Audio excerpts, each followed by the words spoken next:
Here we are, second video on the channel of Skate. We have 100% fully completed the game. As you see in the title, we're a nerd. We're officially a nerd. I mean, you can nitpick and say that we still need to complete the battle pass, which is like 6 items.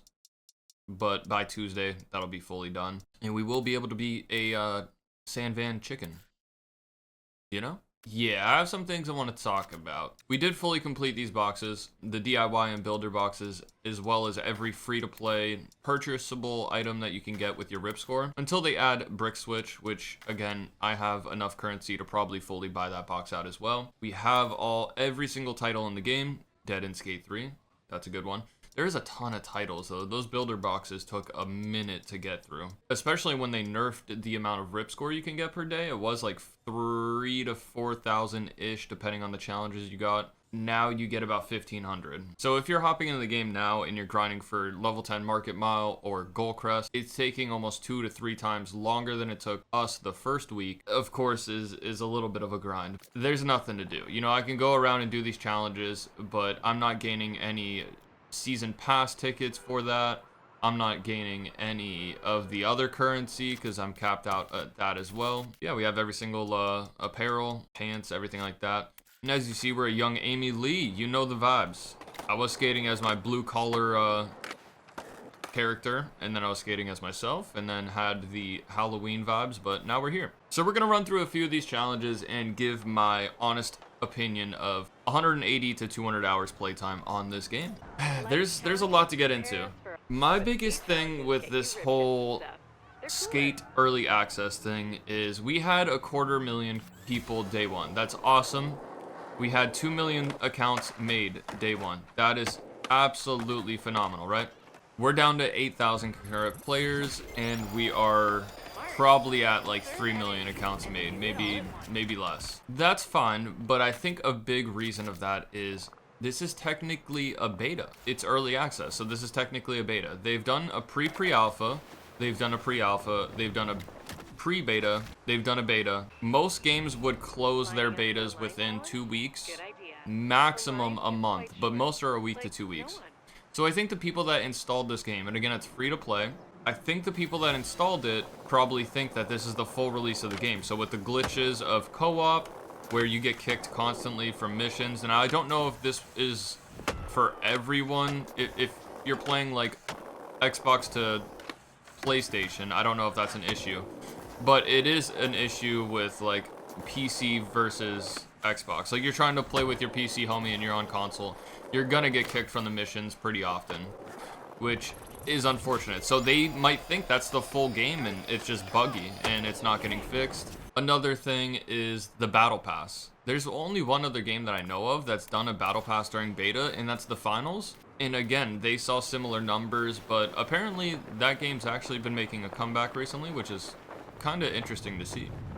But yeah, putting a battle pass, especially in a free-to-play game, that's fine. You could put a battle pass in the main game, you could put it in the early access or beta, but it's throwing off the average player who's gonna hop on with their friend one time a week for like an hour, right? Because now they think, oh, this is the full game again. So we have Season 2 coming up December 2nd. I'm very nervous on if they plan to release this game as is, like this. You know, are they gonna take some time away? Put the game away for a month, make it not available for the public, and then really work on the feedback given? I don't know. Again, I think that's one of the biggest downfalls is the average Joe that doesn't sit on the game like a nerd like myself for 2-3 hours every single day of every single week. They're not aware that this is supposed to be early access still, because they are doing Halloween events, they're doing Thanksgiving events, everything like that. Number 2, like I said, the glitches. Co-op, it's really enjoyable in today's day and age to play with friends if you have any, but you can also obviously play solo. But playing with friends is the biggest plus of playing any game nowadays. Arc Raiders, Battlefield 6, BO7, whatever the case may be. Now we have throwdowns, which is a feature where you and 3 other people, or you and 1 other person, can see who can get the most score in a certain radius area. But the issue with that is there is a glitch in the game where you can do a fast plant and you can get 500,000 points in that singular trick, which is unrealistic. I think with trick lining, being a nerd and trick lining, like full nerding out, trick lining on throwdowns or maxing my points out, I think the most I've reached in like a minute and a half is like 100,000, 150, maybe 200,000 points. So they just do one boneless and you lose. So it's like, you know, what's the point? Number 2, I would say, is Hall of Meat obviously not being added to the game. People really do want that, but again, I don't think they understand that they're trying to, and by there I mean Full Circle and EA, are trying to reach a younger audience. Therefore, it's called stunt. You're not going to be able to break your bones. It's just straight up stunt. We don't have skate in the game, so like the horse version of, well, horse for skating. That would be pretty cool. I think that would spice it up, because right now creators are kind of just joining up on each other and being like, all right, I did a 360 flip 360 in Discord, right? And then they're like, all right, I'll try that. And then it just goes into them free skating because it's hard to keep track. It's too much. Like having that or an own the spot or own the lot would be fun. And that goes into the whole leaderboard thing. If they're gonna add leaderboards, I'm nervous on what they're gonna do. Are they gonna do just points? Because if that's the case, somebody's gonna just go farm the fast plant boneless glitch on this and do 500,000 points every second, and there's no competition there. So I mean, overall, I enjoy the gameplay a lot. I really do. I went back to Skate 3 after like 100 hours played in this game to kind of compare the two. I mean, we're talking a 15-year gap. That was crazy. 15-year gap.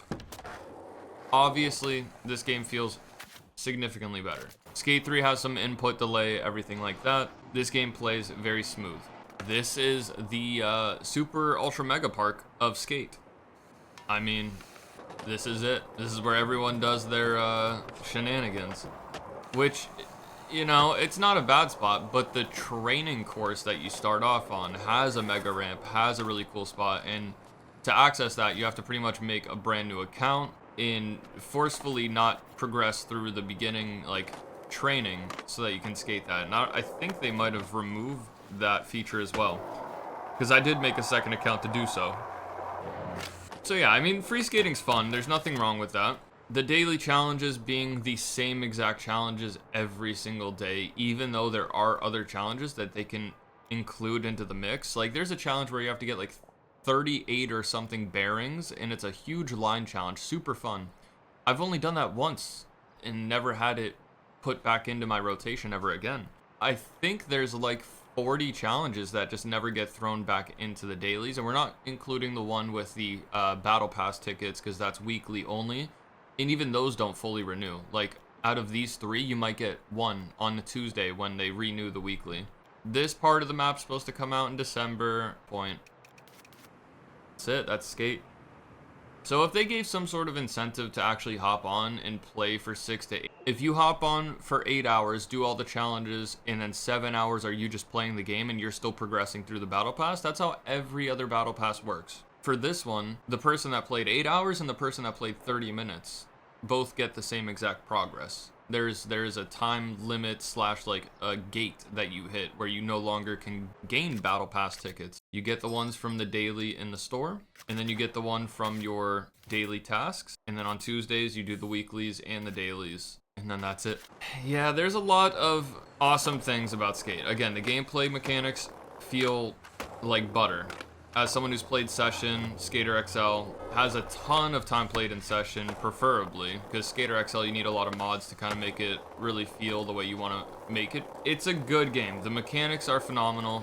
I just wish there was an incentive to actually, like, play outside of the daily challenges that are repetitive in free skating with your homies for, like, the hour that you guys play.